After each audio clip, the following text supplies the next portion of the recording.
आज के पत्रकार वार्ता में प्रदेश कांग्रेस कमेटी के सम्मानित अध्यक्ष मोहन मरकाम जी और हमारे मंत्रिमंडल के सभी सदस्य यहाँ उपस्थित हैं। मैं उनका भी स्वागत करता हूँ। साथ ही हमारे उपस्थित पत्रकार साथियों, मीडिया सेल के सभी साथीगण और उपस्थित हमारे वरिष्ठ विधायकगण भी यहाँ उपस्थित हैं। मैं सबका स्वागत करता हूँ। पूरे देश में अभूतपूर्व स्थिति पिछले 2 सप्ताह से दिल्ली को घेर कर किसान बैठे हुए हैं और देश के सभी किसान संगठनों ने इस आंदोलन का समर्थन किया है। मुख्य रूप से बात यही है कि बिना किसी किसान संगठनों के मांग के बिना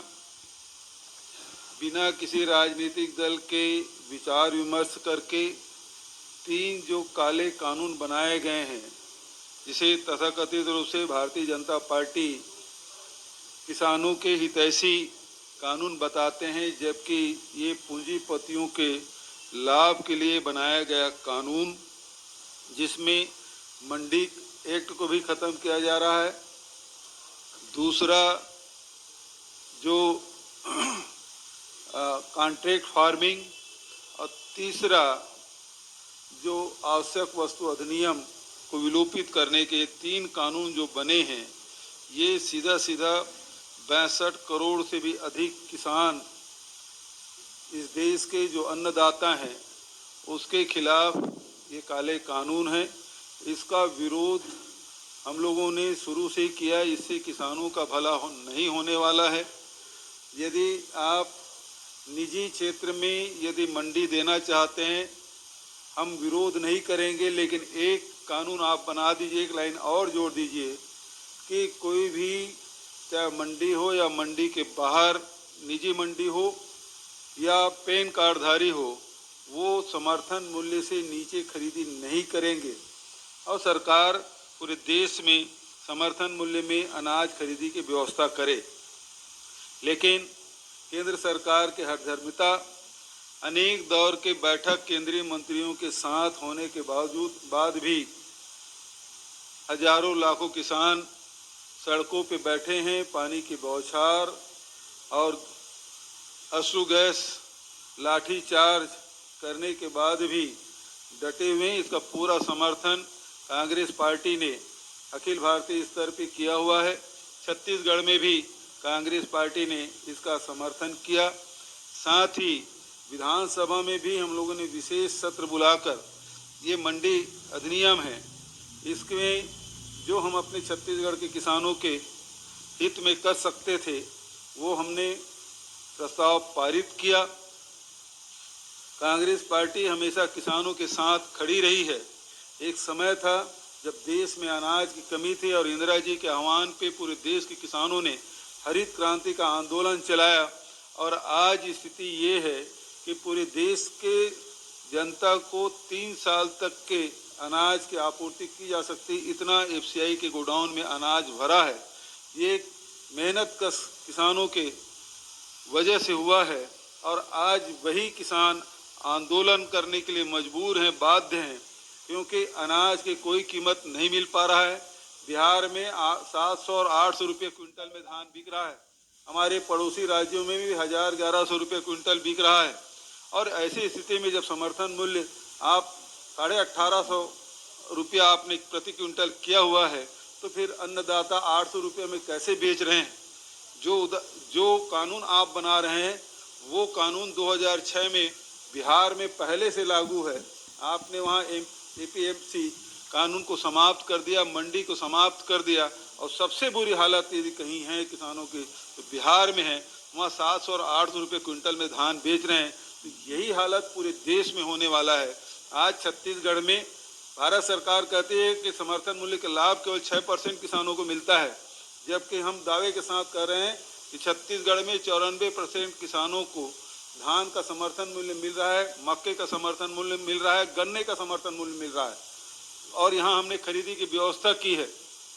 भारतीय जनता पार्टी के शासन काल में यदि 15 साल का एवरेज निकालें तो 50 लाख मीट्रिक टन से अधिक कभी खरीदी नहीं हुई, जबकि हमारे शासन में 80 लाख मीट्रिक टन पहले साल, दूसरे साल 83 लाख मीट्रिक टन धान खरीदा और इस साल ये खरीदी 85 से 90 लाख मीट्रिक टन पहुंचने की संभावना है। उससे भी अधिक हो सकता है, क्योंकि हमने व्यवस्था इस प्रकार से की है कि जो 2048 सोसाइटियाँ थी, खरीदी केंद्र थे, उसको हमने सोसाइटी में तब्दील किया है और इस साल 257 और खरीदी केंद्र बढ़ाया है, तो कुल मिला के 2300 से अधिक धान खरीदी केंद्र हुआ है। बहुत नज़दीक में खरीदी की व्यवस्था की गई है। पेमेंट की व्यवस्था तत्काल किया जा रहा है। बारदाने की बहुत संकट थी, उसके बाद बारदाने की व्यवस्था हमने की है। किसी किसान को बारदाने की कमी नहीं आने देंगे, पैसे की कोई कमी नहीं आने देंगे। पेमेंट की भुगतान की भी व्यवस्था की जा रही है। तो जो छत्तीसगढ़ में जो व्यवस्था की जा सकती है, तो वो व्यवस्था देश में क्यों नहीं की जा सकती? और समर्थन मूल्य में जब यहाँ खरीदा जा सकता है, तो देश में क्यों खरीदा नहीं जा सकता? यही अन्नदाता है जो अर्थव्यवस्था को संभाला हुआ है पूरे देश में। जहाँ दूसरे क्षेत्रों में डी ग्रोथ थे, वही एग्रीकल्चर सेक्टर में 3.4% का ग्रोथ रहा है। और यही एग्रीकल्चर सेक्टर है, जब हम किसानों को राजीव गांधी किसान न्याय योजना, गोधन न्याय योजना का पैसा दिया, लघु वनोपज खरीदी किया, तो पूरे देश में जहाँ मंदी का असर है, छत्तीसगढ़ में कोई मंदी का असर नहीं है। बल्कि यहाँ सितंबर माह में आप देखें 24% जीएसटी कलेक्शन किया, अक्टूबर महीने में 26% हमने कलेक्शन किया, जो देश का सर्वाधिक है। तो हमारी जो अर्थव्यवस्था छत्तीसगढ़ की अर्थव्यवस्था है, वही पूरे देश में क्यों लागू नहीं किया जा सकता? और इससे किसानों का भला होगा, अर्थव्यवस्था का भला होने वाला है, देश का भला होने वाला है। तो ऐसे समय में किसानों को दबाने, उसे कुचलने के बाद और बात करके केवल समय काटने का काम नहीं करना चाहिए। किसान तो सीधा एक लाइन के हाँ या ना में बात, ये 3 कानून आप खत्म कर रहे हैं या नहीं कर रहे हैं, ये बात कर रहे हैं। और इसलिए किसान दिल्ली घेर के बैठे हैं। लेकिन भारतीय जनता पार्टी के जो केंद्र में बैठी हुई सरकार, ये पूंजीपतियों की सरकार है। किसानों की हित ऐसी सरकार होती तभी तक के जैसे अध्यादेश जारी करके इस काले कानून को लागू किया था, और बाद में लोकसभा में राज्यसभा में बहुमत नहीं होने के बाद भी गलत तरीके से पास किया था। ये कानून अब देश के किसान जब ये मांग कर रहे हैं, जब हम वो कानून पसंद ही नहीं किसान को, तो फिर वो थोपा क्यों जा रहा है? तो पहले स्थिति ये थी कि अंग्रेज हिंदुस्तान को लूटने का काम कर रहे थे।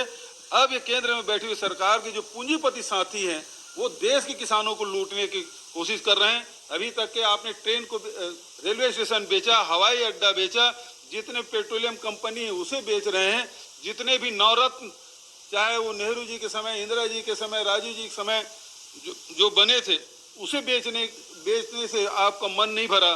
तो अब आपकी निगाह किसानों के जमीन पर लगी हुई है, और ये किसान कभी बर्दाश्त नहीं करेंगे। देश का किसान उठ खड़ा हुआ है और ये निर्णायक लड़ाई लड़ी जा रही है। मैं समझता हूँ कि इस लड़ाई में भारतीय जनता पार्टी को हठधर्मिता से काम नहीं लेना चाहिए, बल्कि किसानों की आवाज़ को सुनते हुए जो उन्होंने गलती की है, उस देश से माफ़ी मांगते हुए, देश के किसानों से माफ़ी मांगते हुए, लोकसभा में विशेष सत्र बुलाते हुए इस काले कानून को वापस लिया जाना चाहिए।